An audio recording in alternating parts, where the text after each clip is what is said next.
Please don't believe it's true. So much time lost with you. Number one, two, try to see. Practice twice, sure looks nice. Try to see.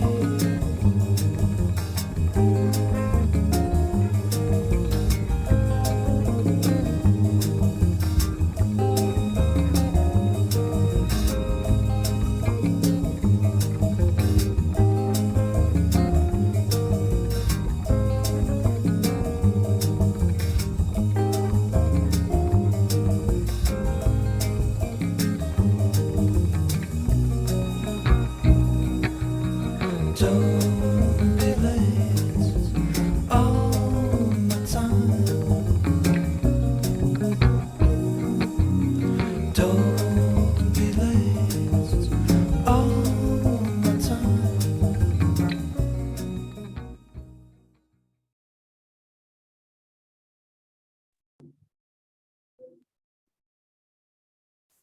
Hello and welcome to another episode of our Success Breeds Success webinars. This is for mortgage brokers around the industry, where we'll be showcasing Australia's top brokers and the most productive and progressive. My name's Kate White, and in this series we're talking about how brokers have made it to the top of their industry, how they've had successes, how they've had failures, how they've overcome those, and obviously some of the journey that they've gone on. Everybody goes through a different path to become a successful broker, so we're just trying to bring that to you so you can learn from these excellent business people. So tonight we have got Dan Pym. Dan, welcome. I don't know if anyone can see you or not, but I presume your video camera's on. Excellent.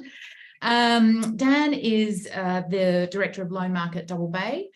For those of you who don't know, Double Bay is in Sydney in the eastern suburbs, and he's been part of the loan market group for, I think you said, Dan, 15 years, 22 years as a broker and 9 years as a business owner. Is that correct? Correct, yeah. That's Great. it. Welcome. Thanks for sharing your story with us tonight. We're very excited to have you. Dan's one of our Chairman Elite brokers, so definitely someone that we can all learn from in terms of growing a business. So I guess I just want to start with that. Dan, tell us about your business. How many in your team? When did that start to grow, and how did you grow it?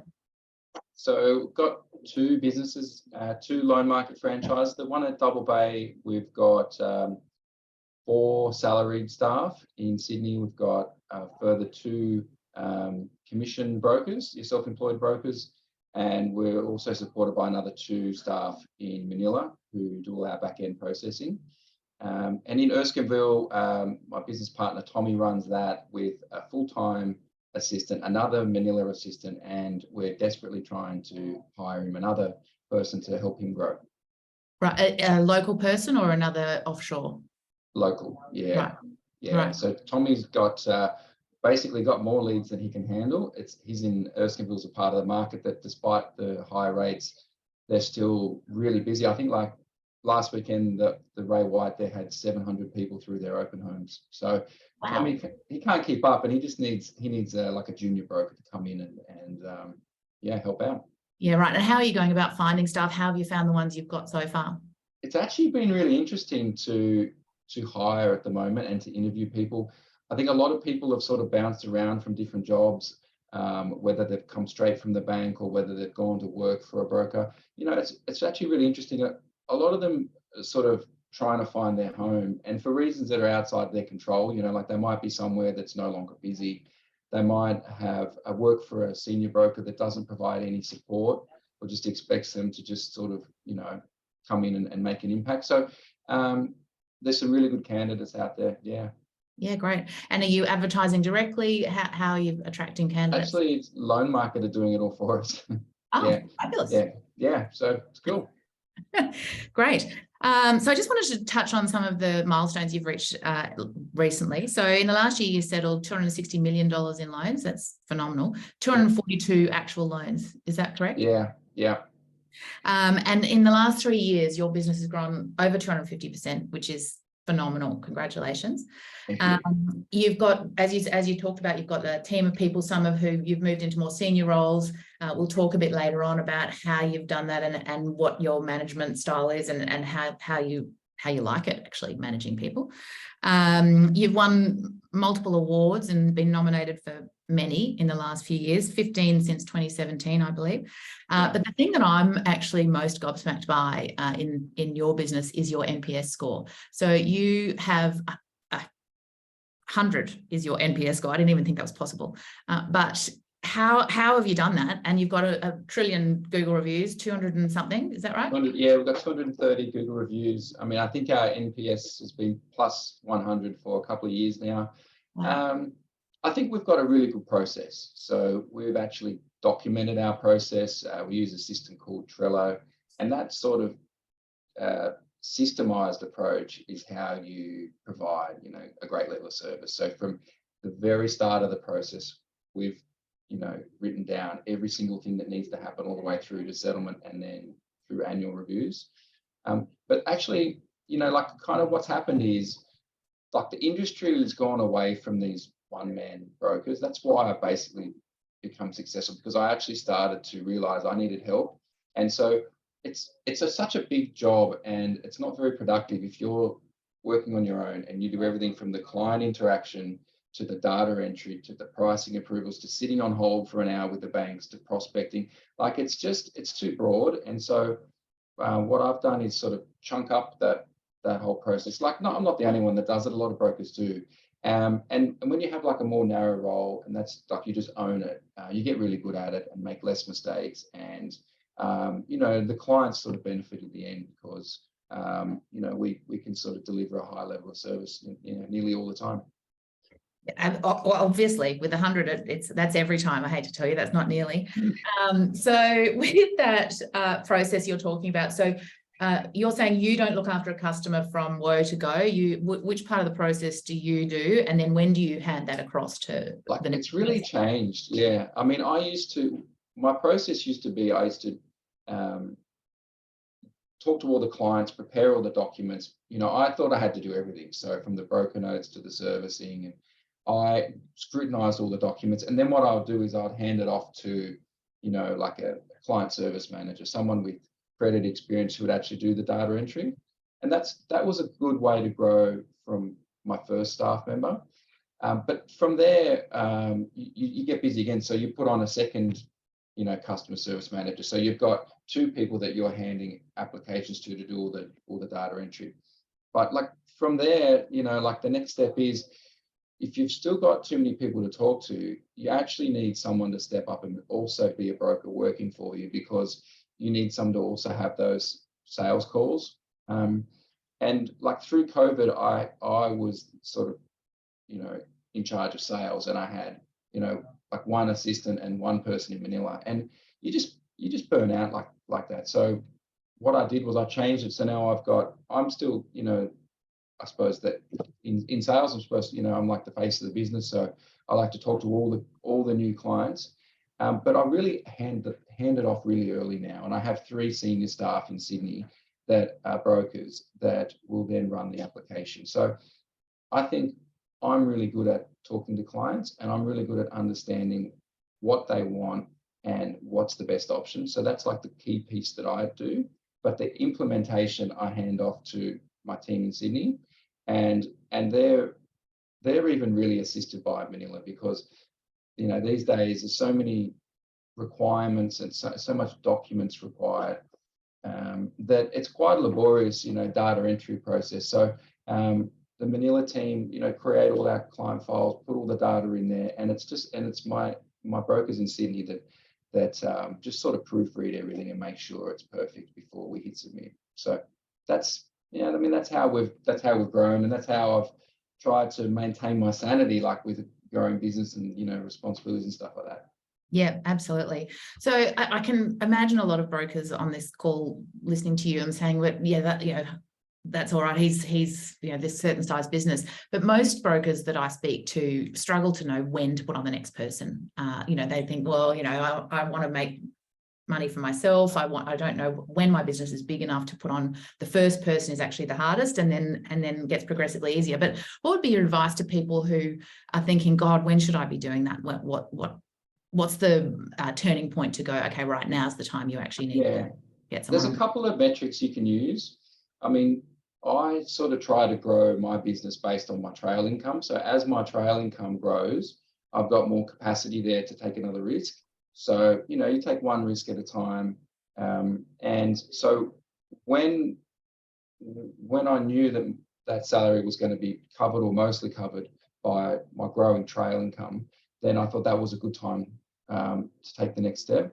The other one is if you just get too unproductive, you know, if you've got, most brokers are either got one or two problems. They're either really technically proficient and they've got no one to talk to, or they've got heaps of people to talk to and they don't have the systems in place. So, you know, people that really need the help are well, it's kind of both, right? If you're really technically proficient, but you know, you're spending all your time data entering, then you need to get out there and go and find more opportunities. So if you have an assistant in that scenario, they can take over the paperwork side of the business and you can go and go and talk to more people. But definitely the other side of the coin is that if you're really good at sales and you've got 100 leads, man, you're gonna stuff them all up unless you actually get people to help you so that you can deliver a consistent service. Yeah, absolutely. And how do you keep that consistent across Manila and Australia? How is that hard to do? I think we have like constant little 1% improvements is what I'm trying to have all the time. Even now, we're changing part of our process now to be more efficient. So I mean, the way I've done it is if you've got one assistant, you can sit there next to them and talk to them all day and find out what's happening. If you've got more and more, then you at some stage need to document your process. It's like, this is our Bible, this is how you follow it, right? I think when you've got multiple staff, you either have a little quick catch up first thing in the morning to set the day's agenda. And what you want, I think, as the boss is at the end of the day, you want your staff to give you a little summary at the end of every day about, look, this is what I've done. And so that the next morning you can see, you just know where everything's up to. They've already reported back on it. So that sort of keeps you up to date without you actually having to do everything and ask, hey, what about this deal? What about that deal? Yeah, absolutely. And is that via Trello that you're doing that they're communicating that with you, or is that in a different format? Yeah, we use Trello for that. Yeah. Okay. And to be honest, I don't even, that Trello is not even for me anymore. It's for the team. I've opted myself out of it because I'm trying to stay narrow and not get caught up in the little things. But that's only because my staff know what they're doing. Like, they're experienced. They know, look, you know, if the bank needs the solicitor's details, this is how to provide it. If the pricing approval is not held, this is where it, like they sort of know all of those queries that come back, and so I mean, it's working. And obviously, how do you like managing staff? Is it something you enjoy doing? You know what? It's just a skill.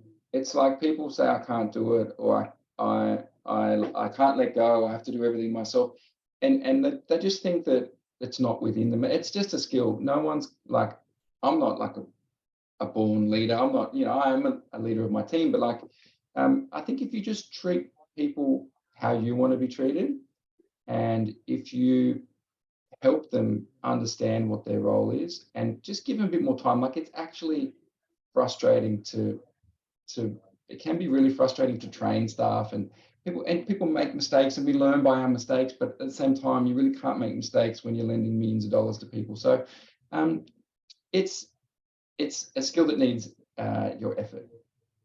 Absolutely. It's definitely a learned skill. I agree with you. So I want to move now to how you've grown your business and how you continue to grow, because I know you're not satisfied with status quo. You're always looking to push to the next level. So how do you get your leads? How have you done that traditionally? I know you're connected with the Ray White Double Bay office as well. Yeah. Can you talk a bit about how you use that to get your leads, and then we'll talk about some of your other options. Well, Ray White really solved maybe a problem that a lot of people have, in that, you know, you can be really good at your job, but if you don't have enough people to talk to, you can write a couple of $1 million a month, but you're not going to write bigger volume. So Ray White really are responsible for about a third of our loans. So a third of our volume comes from referrals from Ray White agents. A third of our volume comes from existing clients, and a third of our volume comes from referrals from existing clients. So that's pretty much, the current business. I mean, I think we're always looking to work more closely with Ray White. I mean, I'm lucky in the Double Bays. It's always either it's normally the #1 office in the country. So it's where they're really high loan amounts. But there's actually a lot of competition here with brokers, and so Ray White Double Bay has been great. As I said before, like Erskineville, like to get 700 people through open homes, you think it's crazy. There's a lot of opportunity there. It's crazy, but I think, all brokers know just having the relationship doesn't necessarily mean you get the leads from it. How do you nurture those relationships? Do you have a relationship with every single agent at that office, or Tommy with the Erskineville office? How do you manage to continue that? Because it's been a while now, right, that you've been working with Yeah, I think it's been since 2014. Yeah. I mean, really, I think you need a few things. You need to have the support of the principal. You need to, it's great if the business has a sales manager, because the principal's normally too busy. So the sales manager is there to hold the agents accountable in terms of the calls that they make and the activities. So mostly, even the senior agents, a lot of the senior agents, they're not the ones making the calls, returning open homes and stuff like that. They're talking to their vendors, but they're not calling the 50 people that went through the open home on the weekend. It's actually the junior agents. So you need to have a relationship with all of them, and you need to explain to them why it's important that that their clients are pre-approved. And you need to really explain, like, why should those clients deal with me? Why should they not deal with another broker or even the bank direct? So it's a lot of work. We work out of their office. We go to all their sales meetings. We've literally done every single thing we can think of.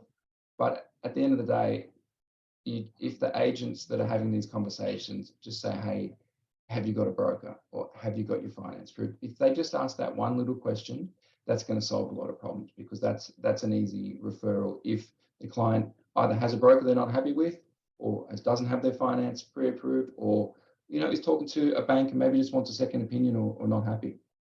Yeah. Do you find that's getting easier with interest rate rises, that people are more inclined, agents are more inclined to get their customers in front of you?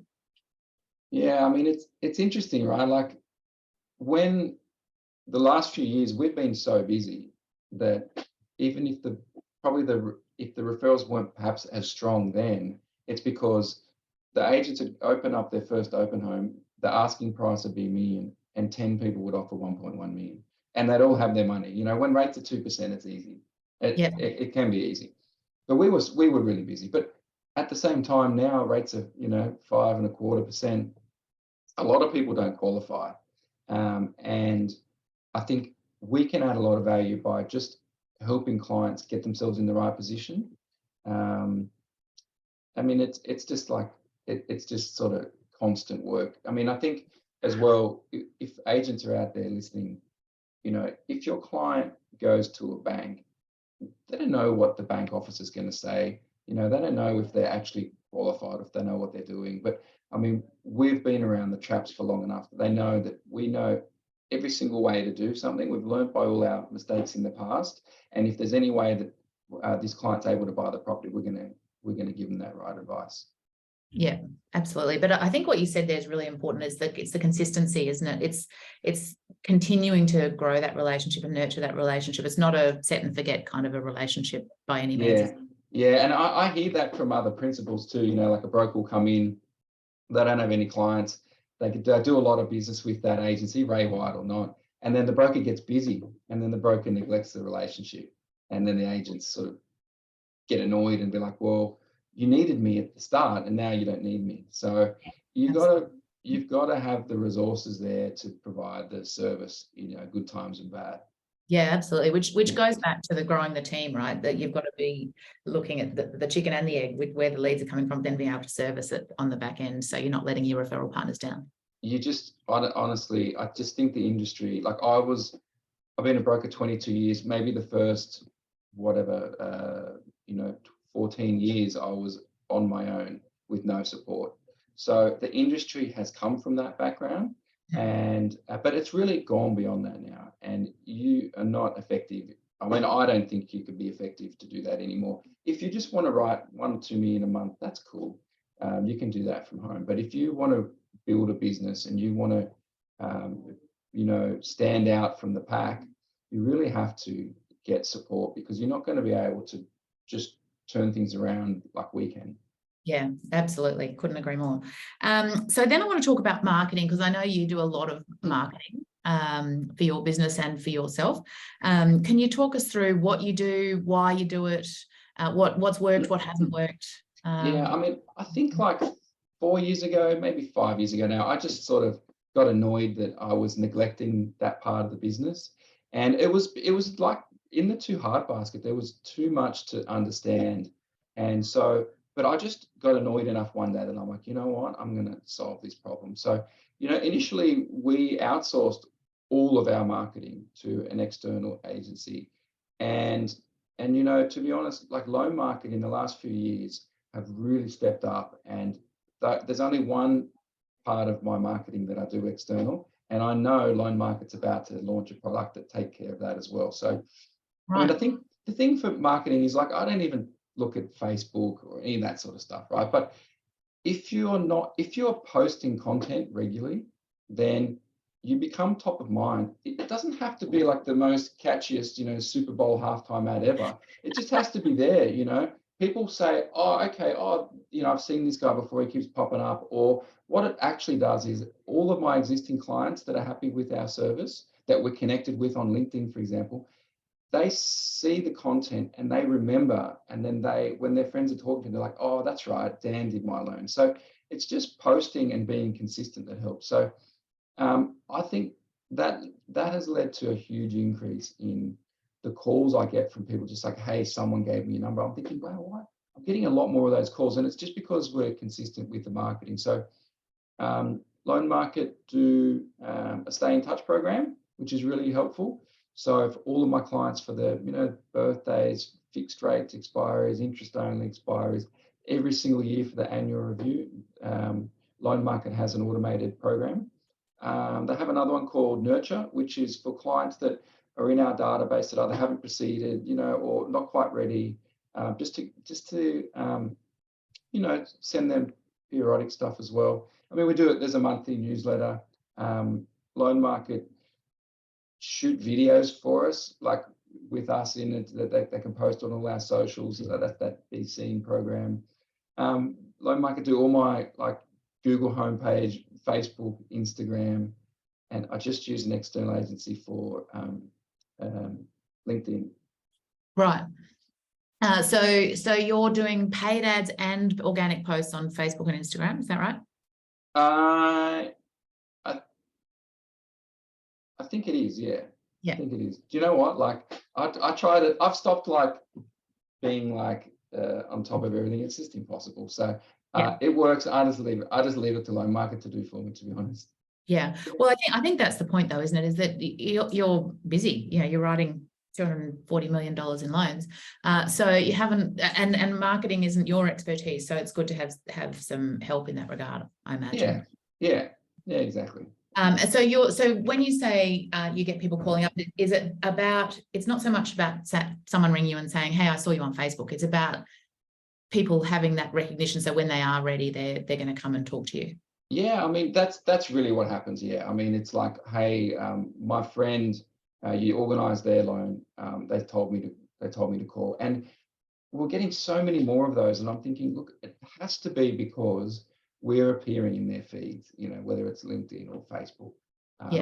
But I mean, we've had some, there's a lot of other little things that we do that I think it's like the totality of all the little 1%ers that we do that generate business. I mean, we've had clients that have responded to a Ray White text message, and and done a $3 million loan. Right. So, I mean, it's, yeah, we'll Yeah. take whatever we can get. Absolutely. But I love that 1%. You know, you're always just looking for the next thing. It's not the next big thing. It's not one thing that's going to transform your business. It's about looking at all the different ways that you can add value to your business and grow it going forward. Yeah. I mean, we're even just now, using, at the moment, we don't really use the file invite service, but that's a service where clients can securely upload documents. We're starting to, we're a slow mover in that regard. We're doing that. We like to ask a lot of the questions of our clients ourselves over the phone and then put the data in, but a lot more people are more technically savvy now. So we're starting to play around with using like the full fact find service that Loan Market has, where, people can go on there and just plug all their data in. So we're constantly chipping away at just little things all the time. Yeah. So I want to talk now about leadership and your style and I guess the big question that a lot of people ask of people like you who have businesses your size is how much time are you spending on your business versus actually in it? Because to be able to do those 1%ers, you've got to actually be thinking about the business, not just servicing customers and talking to people all the time. Yeah. It's probably 50-50 now. I mean, when I was doing a lot more of the paperwork myself, you just don't really have the time. And it's a big challenge that a lot of even real estate agents have and a lot of brokers have is like what got you successful is doing all this work. You don't want to stop doing it because then something might go wrong. But by stepping back, it's given me, I mean, first of all, if you just like work too hard for too long, your body's going to tell you, listen, man, this ain't that fun. As your wife, I reckon, Dan. I think I think you're a dad. You've got 3 kids. I'm pretty sure your wife and 3 kids would be telling you that something's got to give too. Yeah, and then like I was never working that hard because I wanted to conquer the world. I just want to provide for my family, right? And I'm competitive. I want to win too. So, but at some stage, either you choose the change or it's forced on you. And for me, I was just getting too stressed. I was thinking this is bloody miserable. It's something. The change was sort of forced on me because I was like, I can't continue working like this. So that led to more staff. And then when you have more support, like you're saying, you got time to ponder things, and that's meant that like I'd never believed that the self-employed broker model was worth it for anyone. That's why I never offered it. But I started to think about that more, and we now have 2 self-employed brokers. We have a 3rd wanting to join, actually a 4th wanting to join. So it's been good to sort of build out that curiosity and learn how I think it should work. And it's been good to spend more time with the staff to look at, where they are now and where they want to get to and how I can support them. And even, pursuing other joint ventures. We've never really had the time to do that. And now, I'm talking to 3 people at the same time who want to do that. So, and I think we can add value there. I think we can win there as well. So it's more exciting after doing like 20 years of loans, saying the same thing over and over again to the same people. You have your personal pride, you want to do a good job, but it's good to talk about other things and pursue other little business things rather than just being at the coalface the whole time. Yeah, no, absolutely. It does sound like you wanting to conquer the world with all those things you're wanting to do. That's exciting. I'm not rich enough to retire. You're still a young man, Dan. You've got plenty of time. Well, I don't have like a grand plan. I'm not really like a grand planner. I don't have that sort of IQ or whatever it is, but I am good at figuring out the next thing, just one step at a time. I can see one step ahead basically, and that's what I put my energy into, like what we're doing now, and then what's the next thing. Yeah. Can you talk about a step that you took or something that's happened in your business that you found really challenging and how you overcame it? Like, what was there a time when you made a decision when actually that was terrible, I shouldn't have done that, or perhaps something happened that made you think, the world's coming to an end? We've all had those moments in business. Can you talk about that and how it's helped you grow?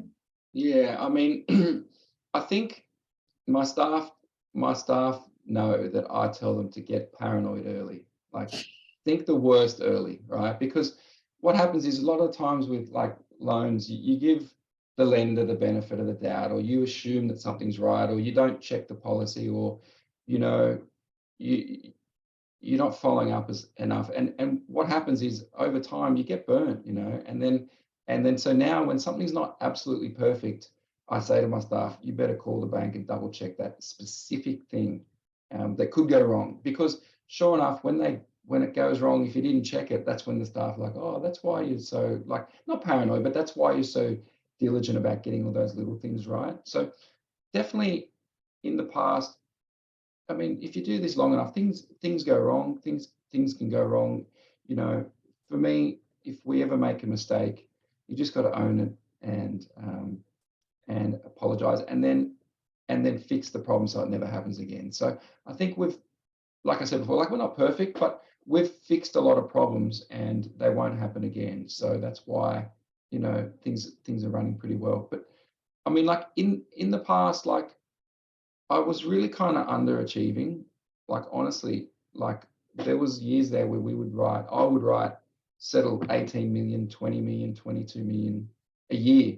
And at that time, people were still believing in me and saying, like, you have so much potential. And I think one day I just kind of got the shits and I realized that it was like a backhanded compliment, because if I wasn't reaching that potential, then I'm not as good as people think I am. And I'm like, wow, that was like the motivating factor for me to start saying, you know what, I'm going to do everything I can to win, and ask all the questions of my colleagues at Loan Market who have bigger businesses, who have added staff, and just ask, and I got a lot of help along the way to fix those things that were annoying.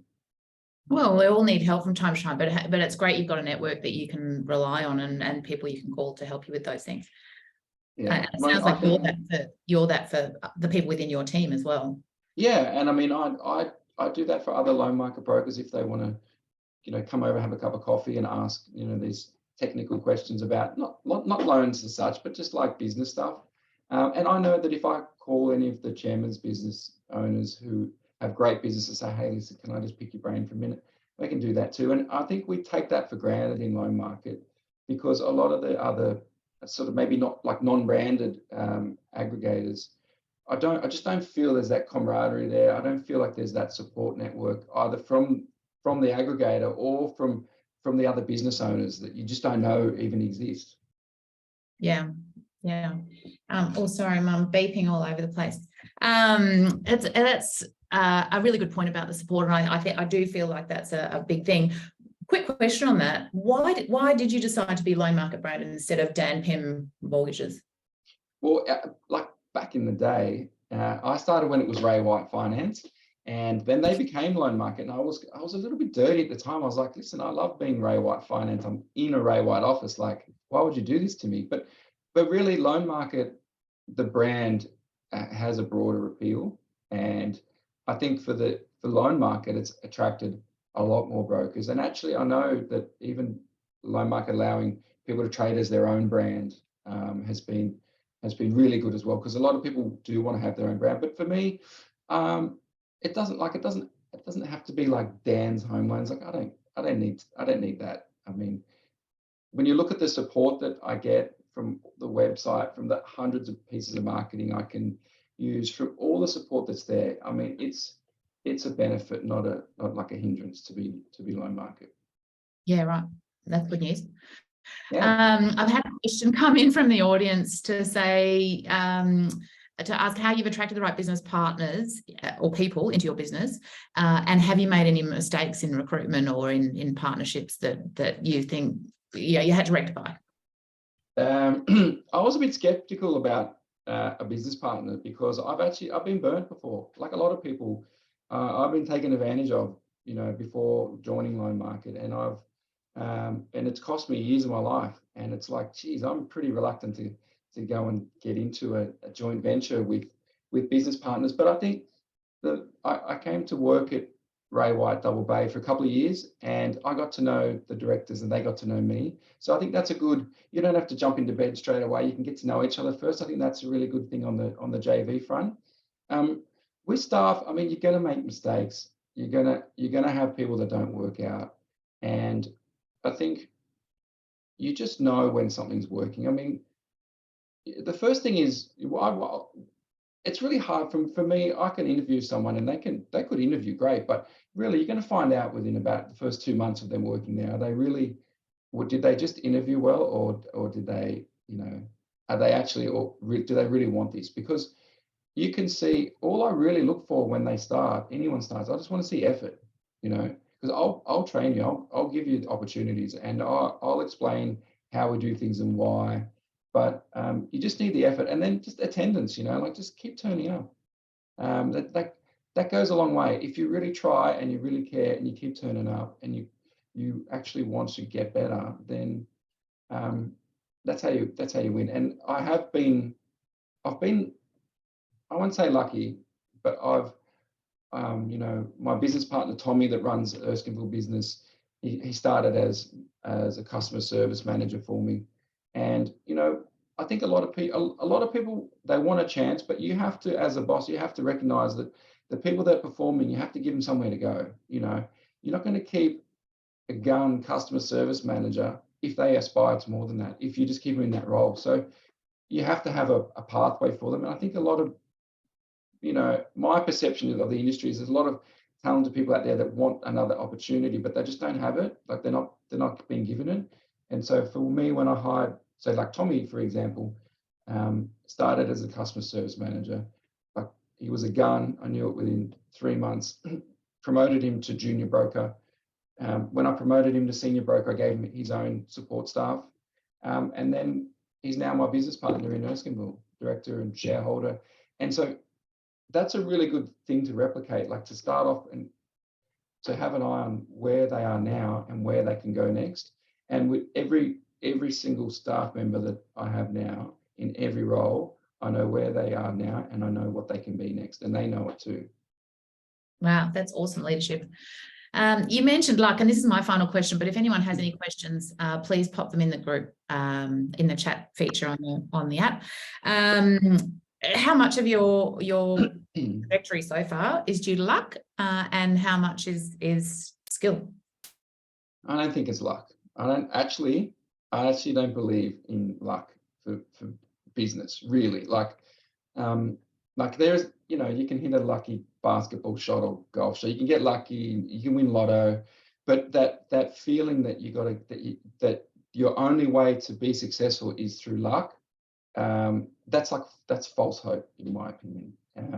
Because I could have just kept, riding that 18 to 20 mil a year instead of more than that a month, and I could have relied on luck. But really, I think the environment that I see and the people that are winning, they're just bloody working hard. They have a great process. They have great people that support them. They do the activities that they need to do to win. They have all the skills. And then it's just, apart from that, like, it's just effort, it's no, if it's not glory, it's not like if you write 5 loans a month, cool. But, it's like, it's hard to write like 50, it's actually kind of not fun. You really got to want it. Yeah, absolutely. Actually, that comes to a question from Zuri in the audience, was what was the turning point that made you make that call? You mentioned that there was a point, but you didn't sort of talk about what it was that made you go, actually, today's the day. This is what I'm doing. Yeah, I think I just sort of had a moment where I thought, you know what? I've got kids, I've got a great business, I've got all the opportunity in the world here. The only person stopping this from happening is me. So I've got to get out of my own road, and I've got to just, like, just have these non-negotiables. Like, I don't care. I'm not leaving the office until I've done this every single Monday, and I'm not leaving on Tuesday until this is done, and I'm not leaving on Wednesday. And like Friday night when you don't want to do it, I'm going to do what I have to do. And Sunday afternoon when I have to clear my emails and I have to prep for the week, I'm just going to bloody do it, because I don't want to have any excuses anymore. Like, why not? I don't want to have those anymore. I want to, and that was the first thing. And that's when the wins come. you see these guys. I mean, I sit in real estate all day. You'd think that the guy that gets the most appraisals is the most skilled, but it's the guy that makes the most calls with the best dialogue that gets the most appraisals. And it's no different in finance. You know, you got to make the calls, you got to do what you say you're going to do, and it's not fun to be doing loans at midnight, but you've got to do it anyway. Yeah, absolutely. Another question from the audience: what's your next big goal, and how do you set yourself goals? Yeah, I'm a bit weird on goals. Like, I've had no business plan. I've written a business plan some years and achieved nothing, and I've not written a business plan and had my best year ever. So I've got like my theory is that systems are better than goals. You know, the goal is like the end thing, but that the goals, you're not going to achieve the goal just by writing it down. It's like the steps that you take to achieve that goal. So for me, again, like one step at a time, I'm looking to open another joint venture. I'm looking to promote one of my senior staff to become another director. I'm looking to grow the self-employed part of the business, because I think what I never had, and what I was too kind of silly to even realize, is I never really had a mentor. And I think if there's a lot to be said for a mentor that can come in and answer the technical questions about a loan, but can also give you the right structures to grow. So I'm interested in continuing to scale the business by more strategic partnerships, attracting the right staff and promoting them. And where that goes, I don't know. Hopefully retiring in Noosa someday. I don't know. Well, I think you can go wherever you want to go. I think it's extraordinary what you've achieved, Dan, over the last 22 years in mortgage broking, 15 with Loan Market, and we're thrilled you're partnering with us. Thanks so much for talking to us. Thanks everyone for listening, and we look forward to. I think there's a way. I think on LinkedIn you can ask any questions. You can watch this again on LinkedIn, I believe. And any questions, please put it into LinkedIn with in the comment section, and someone from the team will get back to you. Thanks so much, Dan. Really appreciate it, and look forward to seeing you soon. No worries. Thanks, Kate. See ya.